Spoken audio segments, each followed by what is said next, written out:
Assessore, Padova ospita un evento importante, Veneto Derby Day.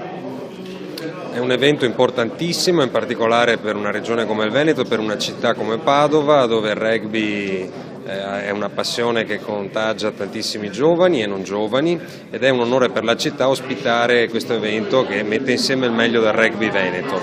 E sono sicuro che sarà una grande festa, cosa che non in tutti gli sport si può fare mettendo assieme due derby contemporaneamente nello stesso stadio, eppure nel rugby questo è possibile, e quindi sono sicuro che avremo anche tante famiglie e tanti giovani appassionati a questo sport. Se attendono numerosi i fans.